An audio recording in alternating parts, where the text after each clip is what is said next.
এবার weight loss করতেই হবে, নিজেকে নিজেরই দেখতে ভালো লাগছে না, তাহলে অন্যদের কেমন লাগে কে জানে।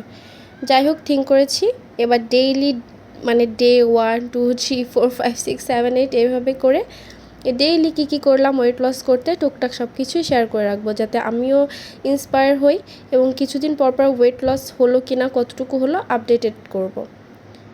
এটা করা শুধুমাত্র নিজেকে ইন্সপায়ার করার জন্য, ভিডিও আপলোড করার জন্য হলেও যেন আমি জার্নিটা কন্টিনিউ করতে পারি।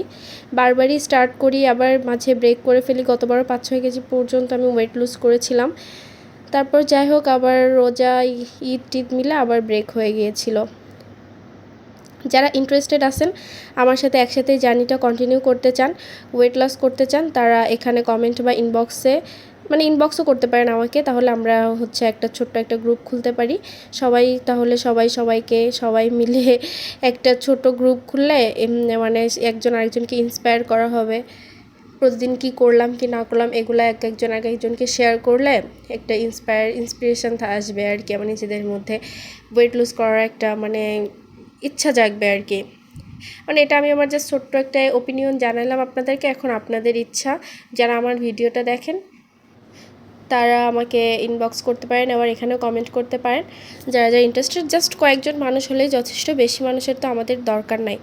যাই হোক, ডেইলি 9টার সময় চিন্তা করছি যে মানে ডেইলি আপডেটটা আপলোড করবো ইনশাআল্লাহ। ফার্স্ট 7 ডেজ আমি ফ্যাট অ্যাডাপ্টেশন করে নিব। এরপর মানে এটা আসলে ফ্যাট অ্যাডাপ্টেশনটা কি এটা হয়তো অনেকেই জানেন না। যারা জানেন না তারা আমাকে কমেন্ট করতে পারেন, আমি বলে দিব। ফ্যাট অ্যাডাপ্টেশন করলে আসলে ক্ষুধাটা কমে যায়, আর ক্ষুধাই লাগে না বলতে গেলে। যাই হোক, প্রথমেই দেখলেন তো আমি গত রাত্রে সারা রাত ভিজিয়ে রেখেছিলাম চিয়া সিডস, সেটা আমি সকালে ঘুম থেকে উঠেই খেয়ে নিয়েছি একদম খালি পেটে। ওর মধ্যে আমি একটু লেবু রস দিয়েছিলাম। তারপর আমি ডিটক্স ওয়াটারের ভিডিওটা তো আপলোড করেছি, আমি ডিটক্স ওয়াটার মেক করেছিলাম। ডিটক্স ওয়াটারটা খাই আমি সারাদিন ধরেই খেয়েছি, প্রায় মনে করেন যে বিকাল 4টা-5টা পর্যন্ত আমি খেতে পেরেছি, প্রায় আমি 8 ঘন্টা পর্যন্ত খাই। তারপর আমি আমার ব্রেকফাস্ট মেক করে নিয়েছিলাম। এটা সকাল 10টার দিকের কথা। সকালে আমি ঘুম থেকে উঠেছিলাম 6টার দিকে, নামাজ কালাম, একটু হাঁটাহাঁটি সব কিছু কমপ্লিট করে আমি চিয়া সিডস খেয়ে তারপর ডিটক্স ওয়াটার মাঝে মাঝে খেয়েছি। তারপর আমি আর কিছু খাওয়া দাওয়া করি নাই। তারপর 10টার দিকে আমি আমার স্পিনাচ যে রুটি বলেন বা এটাকে দোসা টাইপের বলতে পারেন, এরকম বানিয়ে নিয়েছিলাম। এটা আপনারা বিশ্বাস করবেন এত টেস্টি, আমি ইনশাল্লাহ আপনাদেরকে রেসিপি শেয়ার করবো যদি ইন্টারেস্টেড থাকেন। তারপর আমি একটু ম্যাঙ্গো জুস খেয়ে নিয়েছিলাম, যদি আমার পুরোপুরি ব্লিন্ড হয় না, পরে আবার ব্লিন্ড করতে হয়েছিল। এটা দুপুর 12টার দিকে। তারপর দুপুর 2টার দিকে আমি ডিটক্স ওয়াটারের সাথে কিছু ভেজিটেবলস নিয়েছি। এখানে কুমড়া নিয়েছি, ফ্যাট অ্যাডাপ্টেশন মিষ্টি কুমড়া খাওয়া যায় না, এই কুমড়াটা সাদা কুমড়া ছিল, মিষ্টি না একদমই, ঠিক আছে। এই কুমড়াটা নিয়েছি। 1 পিস মাছ ছিল, কাতলা মাছ, সাথে কিছু সবজি ছিল আর কিছু পেঁপে ছিল, তো দেখলেন। তারপর বিকালে প্রায় 5টার দিকে আমি একটা বুলেট কফি খেয়েছিলাম।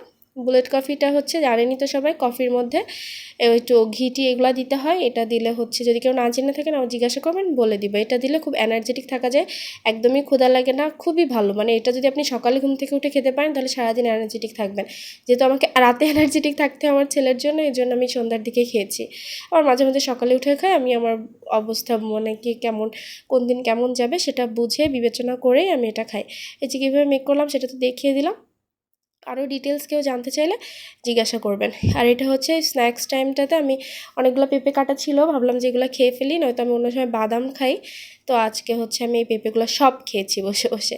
তারপর রাত্রে প্রায় 7:30টার দিকে, 7টা থেকে 8টার মধ্যে আমি ডিনার কমপ্লিট করার ট্রাই করি। এটা 7:30টার দিকে আমি 2টা ডিম পোস্ট করে নিয়েছিলাম, কুসুমটা গরম রেখেছিলাম এবং ঘি দিয়ে ভেজেছিলাম। দেখছেন নিচে কত ঘি, আসলে এটা ফ্যাট অ্যাডাপ্টেশন টাইম চলছে, তো এই জন্য আমি মানে ফ্যাট জিনিসটা বেশি খাচ্ছি এই সময়টা। ফ্যাট অ্যাডাপ্টেশন টাইমটাতে আপনাকে মানে চর্বি যেটা, ফ্যাট যেটা, এটা বেশি খেতে হবে। তবে চর্বি বলে বাজে চর্বি কিন্তু খাওয়া যাবে না, ভালো ফ্যাট যেটা, ঠিক আছে, সেটা খেতে হবে। তারপর আমি কিছু শশা একটু সালাদ মতো করে নিয়েছিলাম। এবার নর্মালি শশা খেতে আমার ভালো লাগে না, এই জন্য। তারপর অনেকগুলো সবজি নিয়েছি, আর এর মধ্যে একটু 1 পিস না 2 পিস বিফ ছিল, খুবই ছোট ছোট টুকরা, সো প্রবলেম নাই, ব্যাস শেষ। আর আমি গ্রিন টিটা খেয়েছিলাম, সেটা আমি মাঝে দেখাতে ভুলে গেছি। ফ্যাট লস জার্নিতে গ্রিন টিটা কিন্তু মোস্ট ইম্পর্টেন্ট। মাচা টিও খেতে